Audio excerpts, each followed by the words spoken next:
Yesterday we talked about three P's. These three P's are subjugating our life, hegemonize our life, govern our life, control our life. These three P were police, politicians, and priests. We elaborated every single thing that 35% of our life is controlled by political domain, political forces. If we go against anything constitutional, then politicians are going to punish us. They are not going to let us go without punished.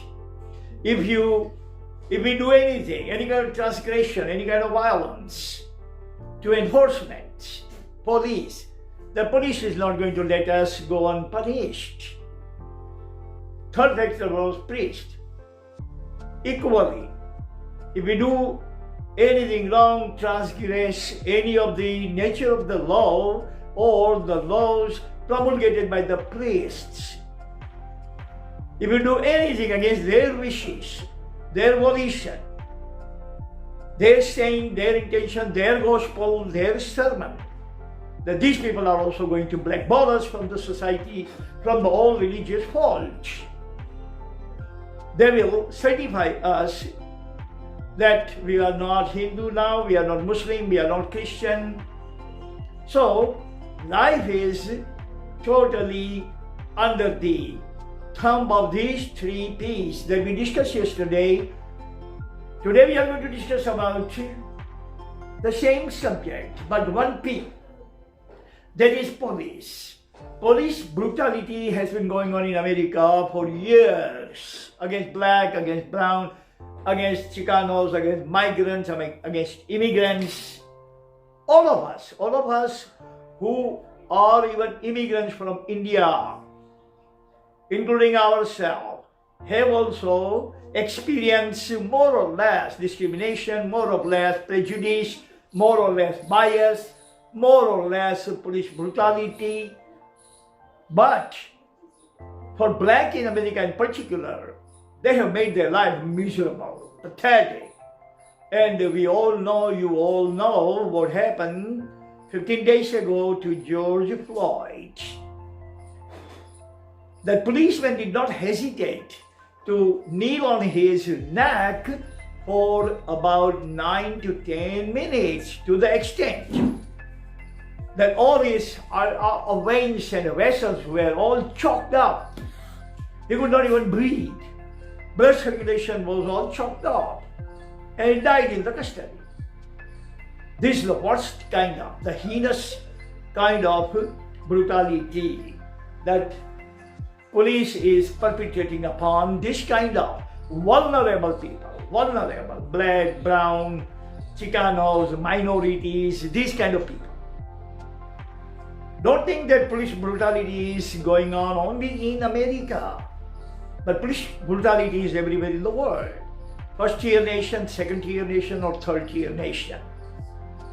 Difference only is the first and second-tier nations people don't raise any kind of uproar, any kind of heckle about police brutality. They tolerate it, they lump it, they suffer it.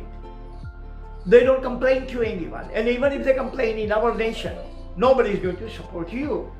You'll be all alone. Taking on the street, screaming against the police, only one. Nobody is going to support you. But in second and the third tier nations of Europe and America, Australia, over there, police brutality doesn't go unanswered. People over there are so educated, so sophisticated, so aware about their rights, privileges, responsibilities, and everything, that they galvanize the force, they galvanize themselves. Millions of blacks got together, millions of whites were also with the blacks, unlike our community, our society.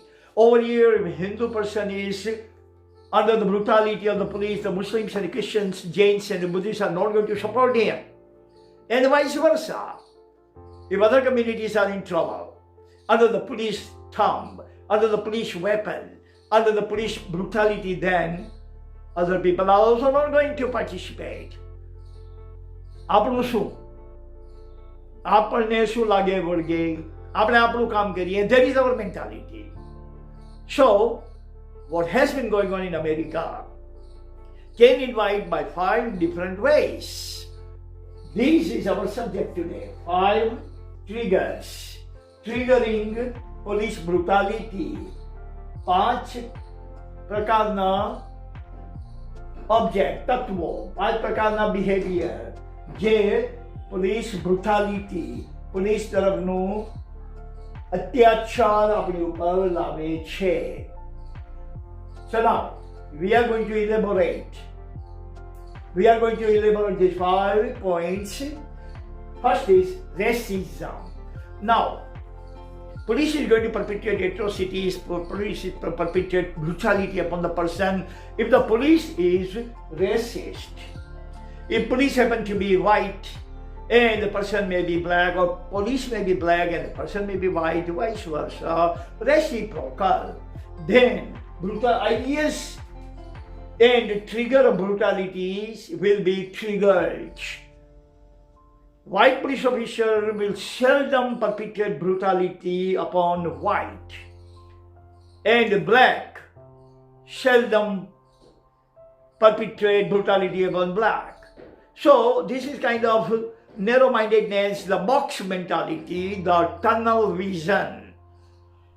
White officers always assume, presume, and maintain that blacks are all criminal.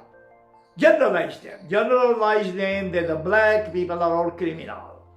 And that is why they always think under the light of this prejudice that blacks are all criminal. That is racism.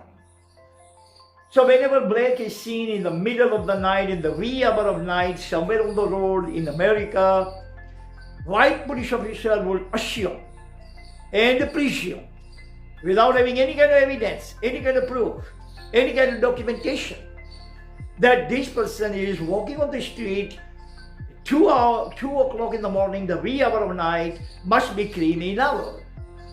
But if they see white, they are not going to stop him and interrogate him. But if they see the black, they will stop him, they will search him, they will interrogate him, they will probably pick him up and take him to the police station. Now, if the black person is going to resist arrest, they can do anything to him, including murder. They can kill him for resisting arrest. Now we are going to move into second triggering point. Next second trigger is profiling, meaning you are looking like criminal, just your face value, just your looks. That is why Churchill has said, always don't be take beautiful clothes. Always wear beautiful clothes, because good dressed person gets all the doors opened. If you are good dressed, everybody will open the door for you. Everybody is going to welcome you, even if you are known or unknown to them. So it is profiling. That he is black, so criminal. He is Chicano, so criminal. He is this, so criminal. He is brown, so illegal. He is yellow, so he is communist. Always police department go by the color of our character, color of our skin, not the content of our character. Everywhere in the world, I'm talking in a general terminology. It is a general connotation that I am expressing you. Everywhere in the world, from Canada to Australia. So if you look like, simply your look, if your look is fitting to their profile, then no, he is a white person, so he must be educated, he must be rich, he must be professional, he may be doctor, lawyer, somebody. So let him go. Let the white go, even if he is the worst and heinous criminal. But if you see a black people, black person, a Chicano, a Latino, then they are going to stop him, assuming that he might have committed the crime or he is about to commit crime. His intention would be to perpetrate some kind of crime against somebody. So there's a profiling. Profiling can also invite brutality. Resisting arrest. Resisting arrest is illegal everywhere in the world, including India. When the police officer arrests anyone, that person should not argue, that person should not resist, that person should not throw tantrums at the police, scream and shouting, calling names and using vituperatives and this and that. Don't defend yourself. Don't defend yourself. If you try to defend yourself, that would be construed as resisting arrest. And the police is definitely going to use force. So, problem with the black, problem with the Latinos, Chicano is that they are the victim of profiling, and they know that when the police is going to see us, police is always going to assume and presume that we are criminal. Even if we are not criminal, police is going to charge us with some kind of criminality. So they get angry. Because remember, honest person gets angry. Guilty person subdues. Guilty person will subside. He's going to surrender, capitulate, subjugate himself. But if you are not criminal, you are not going to cooperate with the police officer, and you're going to resist. But at that time you have to be smart, cerebrally smart, not viscerally fool. And don't resist. Go with the police to the police station. Police is going to ask all kinds of right questions. You give all kinds of right answer, and eventually they will let you go. Or you can even call your police. Your lawyer. They will give you the chance to call your relatives, your lawyer. They will come and persuade every single thing, convince to the police officer, coaxingly cajole him, and the police will understand every single thing, and he will realize that he has made terrible mistake, terrible blunder under the profiling. That is why the person was resisting arrest. And if you resist, then brutality, atrocity, force, coercion, compulsion can be applied. Never do it. Prejudice.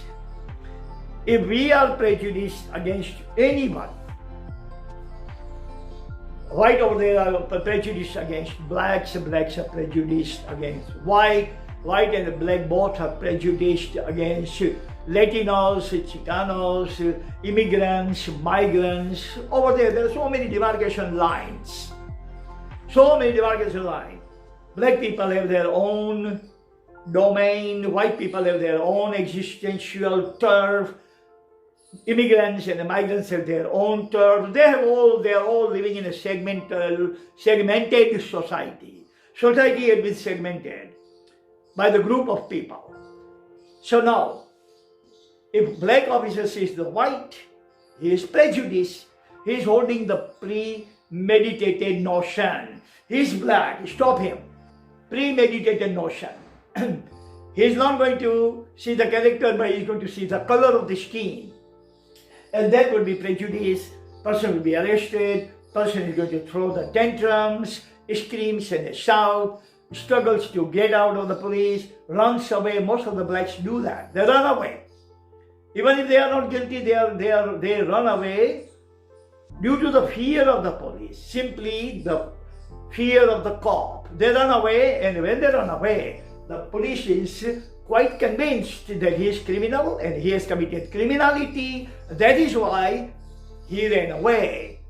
So that is prejudice is also going to invite the triggering brutality. Last one is, you are guilty until proven innocent. You are guilty until proven innocent. I have turned it upside down. In our constitution, it's like that. You are innocent. તમે તો છો જ્યાં સુધી judge તમને guilty ન માને ત્યાં સુધી. You are innocent until proven guilty. I have turned it around because that is the way the police force looks at us. That is the way police force behaves. That as soon as they arrest you, you are guilty. You are guilty in their prism, in their opinion, in their parlance. in their insight, in their belief, you are guilty unless proven innocent. They will arrest the person, like what happened to George Floyd over there. He was arrested. He was pinned on the ground. He was pinned under the knee of the police officer, like he was guilty. People don't do this kind of things to canine or feline. Means a dog and the cat, they don't behave. People don't behave like that. So they did not. They behaved with Floyd, thinking, presuming, assuming that he is already criminal. He has committed a crime. This was a premeditated notion of that particular police officer. So when the police arrest anyone, presumption of the police is that he is guilty. And he knows that he is not guilty until the court judge acquits him, lets him go, tells him that we are sorry, you are not guilty, you can leave. Then the police officer will know that the person he arrested was absolutely, positively non-guilty. So these are the 5 triggering points for police brutality. Anyone is coming across these 5 points: racism, profiling, resisting arrest, prejudice, and you are guilty until proven innocent, police brutality is possible. So police brutality is like clapping, applauding. You cannot do it with one hand. You have to use both hands. So this is it today. That is all the time we had. Well, again, we're going to talk about something else. You always remember, attain and retain. Use it or you are going to lose it. If you are an aspirant student, you are edu-savvy, you like to learn all the new things about the world, then all the material that you are getting from G.A Institute is all golden nuggets. I'm going to give you the knowledge from paradise to planet. Just stay tuned. Glue with my program and you are going to know what we are talking about. So see you again tomorrow. Until then, goodbye.